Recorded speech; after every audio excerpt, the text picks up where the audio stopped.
Hi hello welcome back to the channel. ಎಲ್ಲರೂ ಹೇಗಿದ್ದೀರಾ? ಹೊಸದಾಗಿ ಏನಾದರೂ ಚಾನಲ್ ನೋಡ್ತಾ ಇದ್ರೆ ದಯವಿಟ್ಟು ಸಬ್ಸ್ಕ್ರೈಬ್ ಮಾಡ್ಕೊಳ್ಳಿ. ಹಾಗೆ ಬಿಗ್ ಬಾಸ್ನ ಪ್ರೋಮೋ ಅಪ್ಡೇಟ್ ಮಾಡಿದ್ದಾರೆ. ಪ್ರೋಮೋ ನೋಡ್ಕೊಂಬರೋಣ, ಪ್ರೋಮೋ ನೋಡಿಕೊಂಡೇ ಮಾತಾಡೋಣ. ಹಾಗೆಯೇ ಈ ಸೀಸನ್ನಲ್ಲಿ ಲಾಸ್ಟ್ ಸೀಸನ್ ಅವರು ಅತಿಥಿಗಳಾಗಿ ಬಂದಿದ್ದಾರಲ್ವ, ನಿಜವಾಗ್ಲೂ ಅವರು ಅತಿಥಿಗಳಾಗೇ ಬಂದಿದ್ದಾರಾ ಇಲ್ಲ ಪರ್ಸ್ನಲ್ ಟಾರ್ಗೆಟ್ ಅಜೆಂಡಾ ಇಟ್ಕೊಂಡು ಏನಾದರೂ ಒಳಗಡೆ ಬಂದಿದ್ದಾರಾ? ಏನು ಮಾಡ್ತಾ ಇದ್ದಾರೆ ಗುರು? ನಿಜವಾಗ್ಲೂ ಲಿಟ್ರಲಿ ನಂಗೆ ಗೊತ್ತಾಗ್ತಾ ಇಲ್ಲ. ಅತಿಥಿಗಳಾಗಿ ಬಂದಮೇಲೆ ಅತಿಥಿಗಳಾಗಿ ಇರಬೇಕಾಗುತ್ತೆ. ಕೆಲವೊಂದು ಪಾಯಿಂಟ್ ಔಟ್ಗಳು ಮಾಡಿ ಗಿಲ್ಲಿಗೆ ಟಾರ್ಗೆಟ್ ಮಾಡಿದ್ರ, ಇಲ್ಲ ಅವರಿಂದ ಬೇರೆಯವ್ರಿಗೆ ತೊಂದರೆ ಆಯಿತಾ, ಹಾಗೆ ಮನೆಯವ್ರಿಗೆ ತೊಂದರೆ ಆಯಿತಾ, ಇವರೆಲ್ಲ ಏನು ಮಾಡ್ತಾ ಇದ್ದಾರೆ? ಯಾವುದೋ ಒಂದು ಪರ್ಸ್ನಲ್ ಅಜೆಂಡಾ ಇಟ್ಕೊಂಡು ಏನಾದರೂ ಒಳಗಡೆ ಹೋಗಿದಾರ ಅಂತ ಅನಿಸ್ತಾ ಇದೆ. ನಿಮ್ಗೇನು ಅನ್ನಿಸ್ತಾ ಇದೆ ಕಮೆಂಟ್ ಬಾಕ್ಸಲ್ಲಿ ತಿಳಿಸಿ. ಹಾಗೆಯೇ ಪ್ರೋಮೋ ನೋಡ್ಕೊಳ್ತಾ ಮಾತಾಡೋಣ ಬನ್ನಿ. ಪ್ರೋಮೋ ಸ್ಟಾರ್ಟ್ ಮಾಡೋಣ. ಮನೆಗೆ ಪ್ರವೇಶ ಮಾಡಿರುವಂತ ಸುದೀಪ್ ಸರ್ ಎಂಟ್ರಿ ಸಾಕದಾಗಿದೆ. ಮನೆಗೆ ಗೃಹಪ್ರವೇಶ ಮಾಡಿರ್ತಕ್ಕಂಥ 5 ಜನ ಅತಿಥಿಗಳು ಅತಿರೇಕ ಮಾಡಿದ್ರ ಖಂಡಿತ ಮಾಡಿದ್ದಾರೆ, ಸಿಕ್ಕಾಪಟ್ಟೆ ಮಾಡಿದ್ದಾರೆ. ಈಗ ಗಿಲ್ಲಿನ ಟಾರ್ಗೆಟ್ ಮಾಡ್ತಾ ಇರ್ಬೇಕಾದ್ರೆ, ಗಿಲ್ಲಿ ಮಾತಾಡ್ತಾ ಇರ್ಬೇಕಾದ್ರೆ, ಅವ್ನು ಕಾಮಿಡಿ ಮಾಡ್ತಿರ್ಬೇಕಾದ್ರೆ ಇವರು ನಗ್ತಾ ಇದ್ರು ತಾನೆ. ಇವ್ರಿಗೇನೋ ಒಂದು ಟ್ರಿಗರ್ ಆದ್ಮೇಲೆ, ಈಗ ನಾವೇನು ಅವ್ರು ಕರೆಕ್ಟು ಇವ್ರು ಕರೆಕ್ಟು ಅಂತ ಹೇಳ್ತಿಲ್ಲ, ಅವ್ನು ಮಾತಾಡ್ಬೇಕಾದ್ರೆ ಇವರು ಮಜಾ ತಗೊಂಡ್ರು, ಇಲ್ಲ ಇವರು ಯಾವ ಥರ ಮಾತಾಡಿದ್ರು ಅಂತ ಇಡೀ ಕರ್ನಾಟಕ ನೋಡಿದೆ. ಹಾಗೆಯೇ ಏನೇನು ಆಗಿದೆ ಸೋಷಿಯಲ್ ಮೀಡಿಯಾದಲ್ಲಿ ಅಂತ ನಿಮಗೂ ಗೊತ್ತಿದೆ. ಈ ಥರ ಪರ್ಸ್ನಲ್ ಆಗಿ ಅಟ್ಯಾಕ್ ಮಾಡೋದು ಎಷ್ಟರ ಮಟ್ಟಿಗೆ ಸರಿ? ಸೊ ಗಿಲ್ಲಿ ಕೆಲವೊಂದು ಟೈಮಲ್ಲಿ ಮಾತಾಡೋ ಸ್ಪೀಡಲ್ಲಿ ಅವ್ರು ಹೇಳಿ ಬಂದು ಕ್ಲಾರಿಟಿ ಕೊಟ್ಟಿದ್ದಾರೆ. ಅಶ್ವಿನಿ ಮೇಡಮ್ ಅವರು ಕ್ಲಾರಿಟಿ ಕೊಟ್ಟರು ಗಿಲ್ಲಿ ಅವರು. ಏನಂತ ಅಂದರೆ, ನಾನೇನೋ ಕಾಮಿಡಿಯಾಗಿ ಮಾಡೋಕ್ಕೆ ಹೋಗ್ತೀನಿ, ಅದು ಅವರಾಗಿ ಸೀರಿಯಸ್ ಆಗಿ ತೊಗೊಳ್ತಾ ಇದ್ದಾರಾ, ಇಲ್ಲ ಗಿಲ್ಲಿ ಮಾಡಿರೋದೇನು ಕರೆಕ್ಟು ಅಂತ ಹೇಳ್ಕೊಳಕ್ಕೆ ಇಲ್ಲಿ ಬರ್ತಿಲ್ಲ. ಯಾಕೆಂತಂದರೆ ಅದು ಒಂದು ರಿಯಾಲಿಟಿ ಶೋನ ನಾವು ರಿಯಾಲಿಟಿ ಶೋ ಆಗೇ ನೋಡಬೇಕಾಗತ್ತೆ. ಗಿಲ್ಲಿಗೆ ತುಂಬ ಜನ ಸಪೋರ್ಟ್ ಮಾಡ್ತಾರೆ. ಯಾಕೆಂತಂದರೆ ನಾನು ಲಾಸ್ಟ್ ವಿಡಿಯೋದಲ್ಲೂ ಹೇಳಿದ್ದೀನಿ ಗಿಲ್ಲಿಗೆ ಯಾಕೆ ಆ ಥರ ಸಪೋರ್ಟ್ ಸಿಗುತ್ತೆ ಅಂತ ಹೇಳಿದ್ದೀನಿ.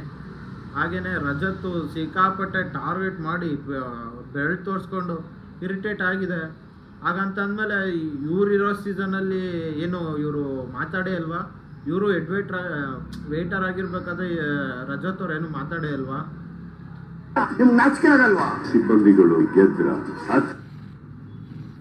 ಸಿಬ್ಬಂದಿಗಳು ಗೆದ್ರ ಅನ್ನೋ ವಿಷಯಕ್ಕೆ ಬಂದರೆ, ಸಿಬ್ಬಂದಿಗಳೇನು ಗೆದ್ದಿಲ್ಲ.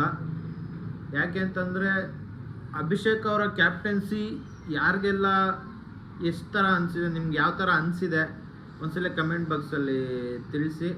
ಹೇಗೆ ಈ ವಾರ ಕ್ಯಾಪ್ಟನ್ಸಿನ ಮಾಡಿದ್ರು ಅಂತ. ಹೆಡ್ ವೈಟರ್ ಆಗಿ ಎಡು ಬಿದ್ರ ಖಂಡಿತ ಗಿಲ್ಲಿ ಅವರು ಬಿದ್ದಿದ್ದಾರೆ ಈ ಸಲ. ಯಾಕೆ ಅಂತಂದರೆ, ಎಲ್ಲೋ ಒಂದು ಕೂಲಾಗಿ ನಡ್ಕೊಂಡು ಹೋಗ್ತಾರೋ ಅಂತ ಇದರಲ್ಲಿ ಸಡನ್ನಾಗಿ ಏನೋ ಅವ್ರು ಮಾತಾಡೋದೇ ಕಾಮಿಡಿ ಮಾತಾಡ್ತಾ ಇರ್ತಾರೆ. ಏನೋ ಒಂದು ಪರ್ಸ್ನಲ್ಲಾಗಿ ಏನು ಮಾತಾಡಿಲ್ಲ, ಅವ್ರ ವೇನಲ್ಲೇ ಮಾತಾಡಿದ್ದಾರೆ. ಅದು ತುಂಬ ಜನಕ್ಕೆ ಹರ್ಟ್ ಆಗಿರ್ಬೋದು.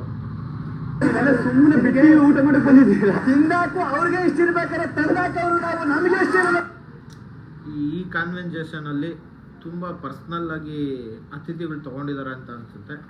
ಯಾಕೆ ಅಂತಂದರೆ, ಅತಿಥಿಗಳೇನು ಸುಮ್ಮನೆ ಬಂದು ಅವ್ರ ಆತಿಥ್ಯನ ಪಡ್ಕೊಂಡು ಆಚೆ ಹೋಗ್ತಾ ಇಲ್ಲ. ಅಲ್ಲಿರೋರ್ನೇ ಸ್ವಲ್ಪ ಹೇಗೆಂದ್ರೆ ಹಾಗೆ ಅವ್ರ ವರ್ತನೆನೇ ಸರಿ ಇಲ್ವಾ, ಇಲ್ಲ ಪರ್ಸ್ನಲ್ಲಾಗಿ ಅಟ್ಯಾಕ್ ಮಾಡಿಕೊಂಡೆ ಇವರು ಇಲ್ಲ ಏನಾದರೂ ಮಾಡೋಕ್ಕಂತಲೇ ಪರ್ಸ್ನಲ್ ಅಟ್ಯಾಕ್ ರೀ. ಗಿಲ್ಲಿಗೆ ಎಷ್ಟೇ ಪರ್ಸ್ನಲ್ ಅಟ್ಯಾಕ್ ಮಾಡಿದ್ರು ಏನೂ ಮಾಡೋಕ್ಕಾಗಲ್ಲ. ಹಾಗಂತ ನೀವು ಮಾಡಿದ್ದೆಲ್ಲ ಸರಿ ಅಂತ ಒಪ್ಕೊಳ್ಳೋದಕ್ಕೂ ಆಗಲ್ಲ. ಪ್ರಶ್ನೆ ಯಾರಿಗೆ, ಉತ್ತರ ಯಾರಿಗೆ?